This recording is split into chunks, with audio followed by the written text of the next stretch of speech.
Hello दोस्तों, आप सभी का स्वागत है मेरे यूट्यूब चैनल सर्वेश पॉली में। और आज हम पढ़ने वाले हैं अप्लाइड फिजिक्स फर्स्ट का सेकंड लेक्चर, लेसन 1। लेसन का नाम है मात्रक तथा विमाएं, यूनिट एंड डायमेंशन, जो कि polytechnic first semester for our branch physics first है, जो वो पॉलीटेक्निक की फर्स्ट सेमेस्टर में सभी ब्रांचों के लिए सेम सब्जेक्ट है। तो आइए आज हम शुरू करते हैं विमीय विश्लेषण के गुण एवं दोष क्या होते हैं। तो देखिए, सबसे पहला है हमारा विमीय विश्लेषण के गुण। इसके द्वारा मात्रकों की किसी पद्धति में किसी दी गई भौतिक राशि के मात्रक ज्ञात किए जा सकते हैं। कहने का क्या मतलब हुआ कि विमीय विश्लेषण के गुण हैं जो, उनमें सबसे पहला गुण है कि किसी भी पद्धति में किसी दी गई भौतिक राशि के मात्रक ज्ञात किए जा सकते हैं। कोई भी राशि दी गई तो हम इस पद्धति से उसके मात्रक ज्ञात कर सकते हैं। सेकंड है, इसके द्वारा किसी भौतिक राशि के नियतांक की विमाएं तथा मात्रक ज्ञात किए जा सकते हैं। क्या? किसी भौतिक राशि के नियतांक की विमाएं, कोई भी कांस्टेंट है उसकी भी विमा और उसका मात्रक भी ज्ञात किया जा सकता है। तीसरा है हमारा, इसके द्वारा किसी भौतिक राशि के परिमाण को एक पद्धति से दूसरी पद्धति में बदल सकते हैं। कहने का मतलब हुआ कि कोई यदि CGS में है तो उसे SI पद्धति में भी चेंज कर सकते हैं। इसका मतलब ये हुआ थर्ड नंबर का। फोर्थ नंबर है हमारा कि इसके द्वारा किसी दी हुई भौतिक राशि भौतिक समीकरण की विमीय सत्यता की जांच की जा सकती है। इसका मतलब क्या हुआ कि विमीय समीकरण वह समीकरण होती है जिसमें, जैसे कि फर्स्ट लेक्चर में हमने पढ़ा था, विमीय समीकरण होती है उसके प्रत्येक पद की विमा सेम होती है। तो वही बात यहाँ लिखी गई है कि इसके द्वारा किसी भी भौतिक राशि भौतिक समीकरण की विमीय सत्यता की जाँच की जा सकती है। अब हम शुरू पढ़ते हैं इसके विमीय विश्लेषण के दोष के बारे में कि विमीय विश्लेषण के दोष क्या हैं। इस विधि से किसी भौतिक राशि का सूत्र निकालने पर प्रयुक्त अनुपाती नियतांक का आंकिक मान ज्ञात हो सकता है। तो कोई भी मतलब भौतिक राशि होती है तो उसका सूत्र जब हम निकाल लेते हैं तो जो उसके मतलब नियतांक होता है वो अनुक्रमानुपाती आता है, तो उसका आंकिक मान ज्ञात नहीं किया जा सकता। ये है इसका दोष। सेकंड है, यदि किसी सूत्र में त्रिकोणमितीय, चरघातांकी तथा लघुगणकीय यानी लॉग फंक्शन हो तो इस विधि द्वारा सूत्र से स्थापित नहीं किया जा सकता।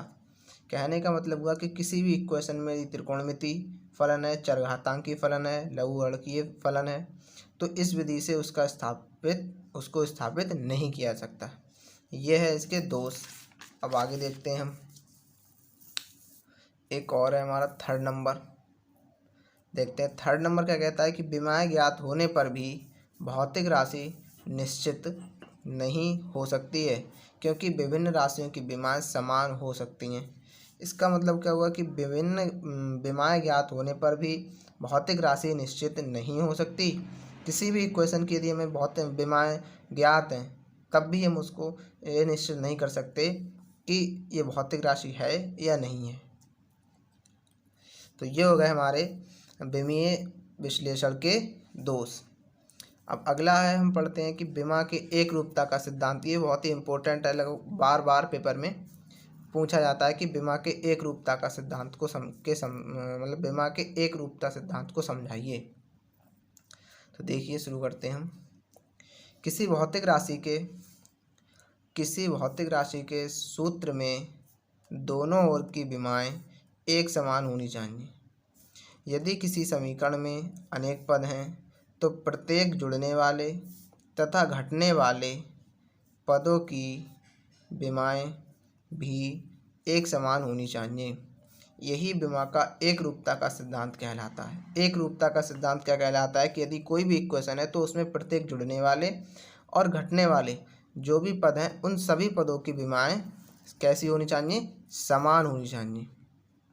ये होता है एक रूपता का सिद्धांत। अब विमीय विश्लेषण की सीमाओं के बारे में पढ़ते हैं। क्या अगला है कि विमीय विश्लेषण की सीमाओं का उल्लेख कीजिए।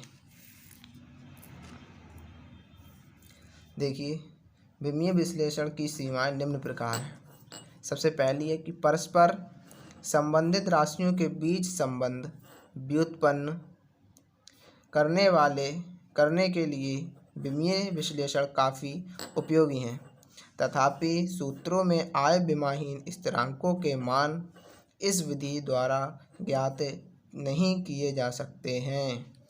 कहने का मतलब क्या हुआ कि परस्पर संबंधित राशियाँ, यानी जो भी राशियाँ होती हैं, जो भी इक्वेशन होती हैं, तो उनसे जो परस्पर संबंधित राशियाँ होती हैं उनके मतलब उनके विमाहीन स्थिरांकों के मान इस विधि द्वारा ज्ञात नहीं किए जा सकते। अगला है सेकंड, यदि कोई यांत्रिक भौतिक राशि, यानी यदि कोई यांत्रिक भौतिक राशि 3 से अधिक यांत्रिक भौतिक राशियों पर निर्भर करती है तो विश्लेषण विधि से उनके बीच संबंध स्थापित नहीं किया जा सकता है। इसका मतलब है कि कोई भी इक्वेशन की 3 भौतिक राशियां हैं तो उन राशियों पर अत्यधिक यांत्रिक भौतिक राशियों पर निर्भर नहीं करती, यानी 3 राशियां उस किसी भी इक्वेशन की नहीं हो सकती, तो उनके बीच हम संबंध स्थापित नहीं कर सकते हैं। Third number and last point है हमारा कि इस विधि से त्रिकोणमिति, यानी साइन, कॉज, टेन, कॉट, सेक, यानी ये क्या होते हैं, सभी त्रिकोणमिति होते हैं, त्रिकोणमिति फलन होते हैं। चरघातांकी फलन एक्स स्क्वायर, एक्स क्यूब, ये चरघातांकी, तथा लघुगणकीय मतलब लॉग फंक्शन आदि पद वाली समीकरण का विमीय विश्लेषण नहीं किया जा सकता। मतलब जिस भी इक्वेशन में साइन, त्रिकोणमिति, चरघातांकी और लॉग फंक्शन आएंगे तो हम उस इक्वेशन का, उस समीकरण का विमीय विश्लेषण से ज्ञात नहीं कर सकते। और आज का सेशन हमारा यहीं समाप्त होता है। यदि आपको वीडियो अच्छी लगी हो तो वीडियो को लाइक करें, शेयर करें और कमेंट बॉक्स में कमेंट करना ना भूलें। Thanks for